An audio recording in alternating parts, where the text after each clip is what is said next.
So yeah, the Garden of the Gods. Here's the image that it made, and you'll see why in a second. So I type in, for those of you that are new here, I type in a little excerpt from the clip or from the clipping, and I run it through AI, and it makes me an image, and you'll see why in a second.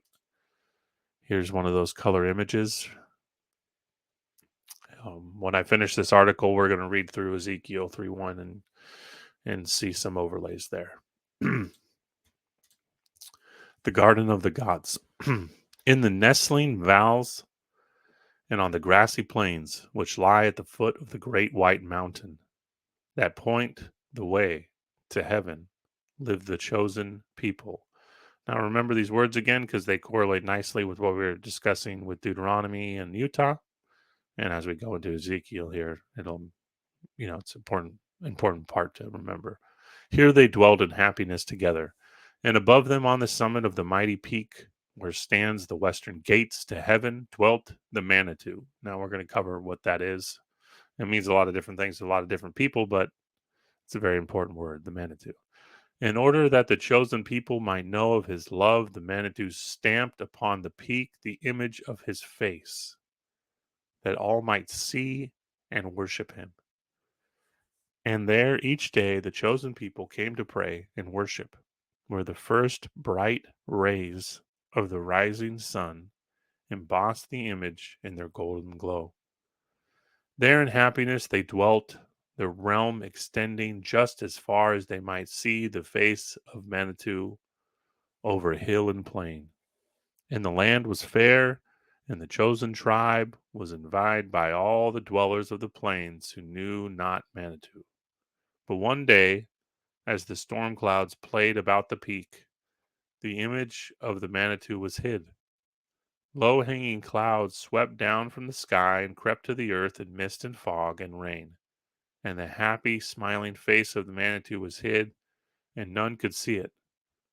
And down from the north swept a barbaric host of giants, taller than the spruce which grew upon the mountainside, and so great that they shook the earth with their strides. With the invading hosts came terrible beasts, unknown and awful in their mightiness, monstrous beasts that would devour the earth and tread it down. And as they came on, the chosen people were frightened, and in their fear they fled to the holy mount. For in the sight of their titanic foes, they were grasshoppers. As the invading tribes came on, the chosen people fell on their faces and prayed to Manitou for aid. Then came to pass a wondrous miracle. The clouds broke away, and sunshine smote the peak. And from the very summit, looking down upon the valley and the plains, appeared the Manitou himself. Sternly he looked upon the invaders, and as he looked, the giants and the beast turned to stone. As then they stood, the giants stand today. Their scattered bands, now rock of red and brown, are found to east and north, time worn and scarred, with legs deep buried in the drifting sand. Some bolder than the rest are near the mount, and some are far away in sheltered canyons, as if they sought to hide. Some hold their shields uplifted as if to meet the stony gaze of the Manitou, while others, crouched in horror, were struck dumb and turned to stone where they stood. The beasts and the giants drove are strangers still. Big, clumsy elephants with clumsy trunks, camels and massive bears and timid deer, smooth, glossy beaver with flat, scaly tails, huge frogs, timid turtles, all were changed and stand today as they stood when, living, they defied the Manitou. They covered all the valley. These living men and beasts now turned to stone. And if you doubt this story and go and see them standing there today as they stood then, time worn and gray, are from countless storms, half buried in sweeping sands, and yet if you look closely, you can see their forms.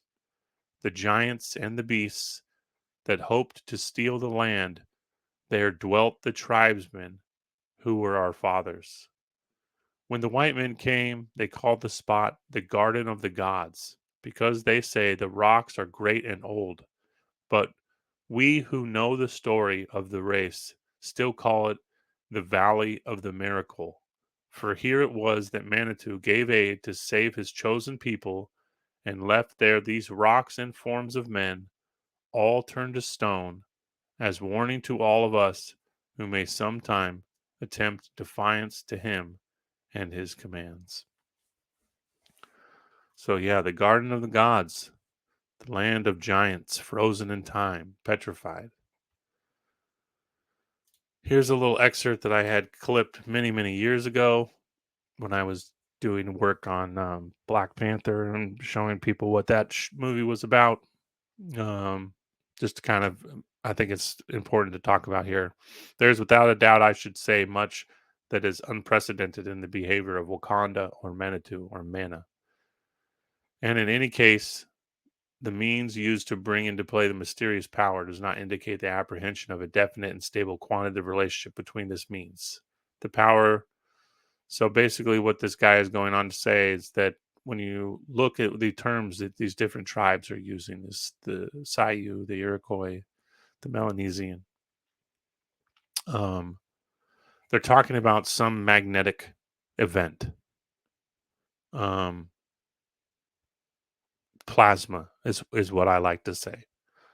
When you study mana from a biblical standpoint, or even from more of a mystical standpoint that some of these native tribes use to describe it, for me it's living energy, and for me that's plasma. So this event that these people, the chosen people, again, look at all the biblical overlays they're discussing here. These quote chosen people were saved by their God, imprinted on a mountain of stone using, I would say, when they talk about his gaze, it's like Medusa. It's a plasma event. And whether or not these were really living giants, like, foot in hand and running and chasing, um, I tend to lean towards that they're describing perhaps an event where titans were petrified through some event. Um, But the Garden of the Gods is a direct relation to Ezekiel. And yeah, so we're going to read a little bit from Ezekiel here. And yeah, so Ezekiel 3:1. And it came to pass in the 11th year, in the 3rd month, the 1st day of the month, that the word of the Lord came unto me, saying, Son of man, speak unto Pharaoh, king of Egypt. Now remember what we've been talking about too. I've been showing pretty unmistakable evidences. I don't want to say proofs, but evidence, to shed new light on what Egypt really was and what the time frames may have looked like. And the oldest mummies from Arizona and Utah are far older than the mummies of the Nile. And the pyramids here that no longer exist and have been destroyed by the hands of man were far older than the pyramids of Giza. So what pharaoh are we talking about here? I would go as far as to say, if you remember my Egyptian city that the miners stumbled into in Arizona, this would be a direct correlation to what I mentioned loosely, but haven't really done a presentation on when we talk about the damming of, the Hoover Dam and some of these other major rivers, that they were flooding a lot of ancient cities. And there's a lot of material all across America, Canada, Mexico, of this very same thing. And maybe someday I'll sit down and I'll cover kind of a synopsis and go over a few different representations. But yeah, they were people from the Smithsonian, who are responsible for a lot of things. Unfortunately, leaving the public sphere. Talking about that were in this huge rush to clear out all these things. Anyways, Son of man, speak unto Pharaoh king of Egypt, and to his multitude, whom art thou like in thy greatness? Behold, important here.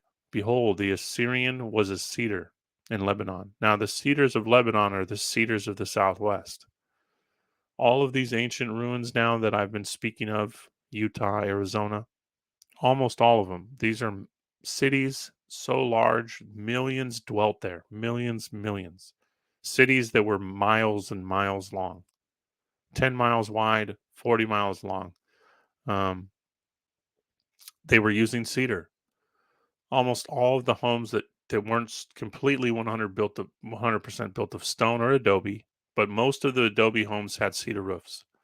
And the really, really, really big ones, the ones that are far more advanced than the adobe that we're talking about, in the 1700s adobe, we're talking about, adobe blocks that are made by giants because they're so huge that, these 5 foot, 4 foot tall Indians, quote Indians, Native Americans, couldn't have built these, and many of them go 4 or 5 stories below ground, as we've talked about.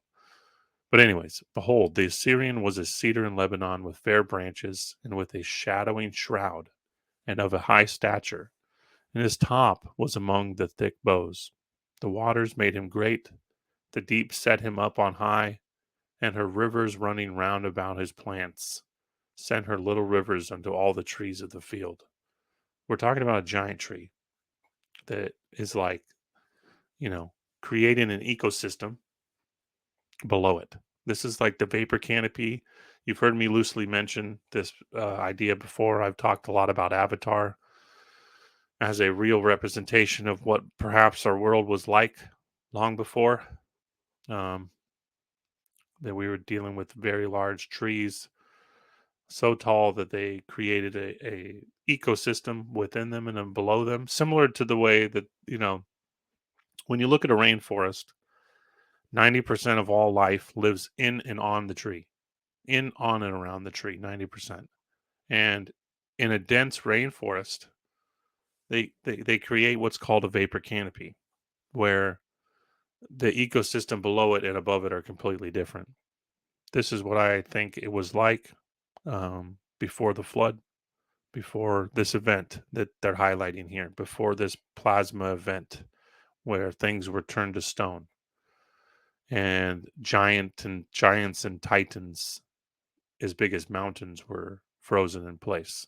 I think this is the kind of world I'm picturing, and the biblical stuff was, really seems to represent that for me. And I hope you're kind of seeing that as we go through some of this stuff.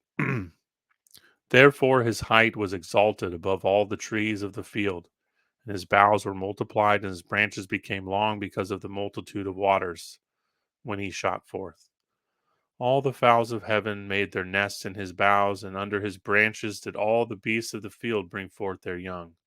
And under his shadow dwelt all great nations. Now, for those who haven't seen some of my work with Dr. Longo, we talk about the cypress tree, and I talked about that during hurricanes, you'll get all these animals that normally hunt each other and kill each other. All these animals will gravitate and fill up the cypress tree. Cypress trees are hollow for about, a few feet up, and then for a very, depending on the size, there's a huge hollow cavity inside of them. And that during a hurricane, the animals retreat within the trees. And I've hypothesized, with some of the cypress trees that they were cutting down in Florida in the 1700s, 1800s, and that they were just twigs of the large mother tree, or many of these trees. As this biblical references here is talking, is that we had the Assyrian was a cedar so large that basically they're talking about all the life lived below it and within it, and then it was like the protector, right? The multitudes. Yeah, that kind of avatar representation I think is one of the best, and that was kind of what the world was like. We had the whole world was tropical. These trees created one type of ecosystem, not one type of ecosystem, I'm sorry, one particular type of weather, would be a better representation. And from Alaska, as I covered in my Alaska video, all the way here in Colorado, we're going to get into some of the coral sea life that they found here in Colorado. That there were islands of trees. Trees made these large ecosystems all over the world, and that the water levels were a lot higher, and the whole world was tropical, and everyone lived in perpetual light. Perhaps the purpley haze that people talk about. I'm not sure on the color, but there was continual light. No one knew of the sun or the moon. They didn't exist. This was before that time. And yeah, so let's get back into this. Where was I? In the shadows dwell. So under his shadow dwelt all great nations. That this mother tree, everyone resided below it. Thus was he fair in his greatness, in the length of his branches, for his root was by great waters.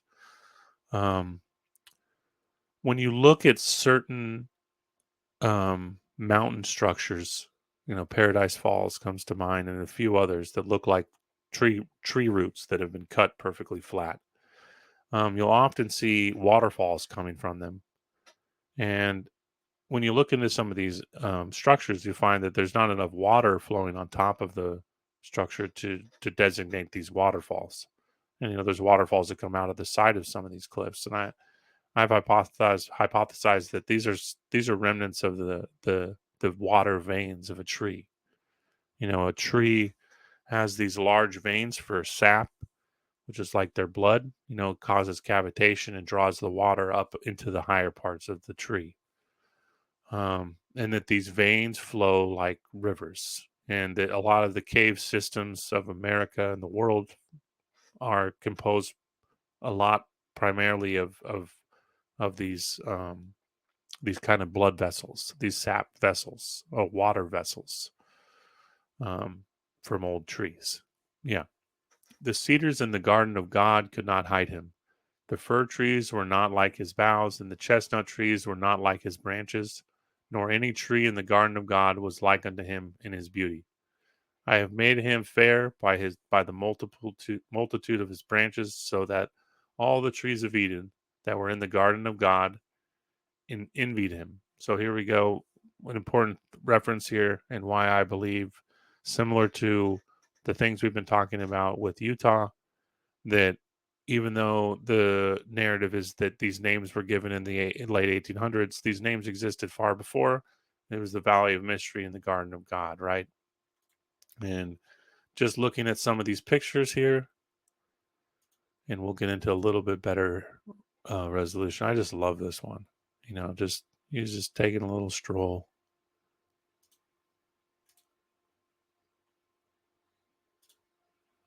Yeah, just an amazing place.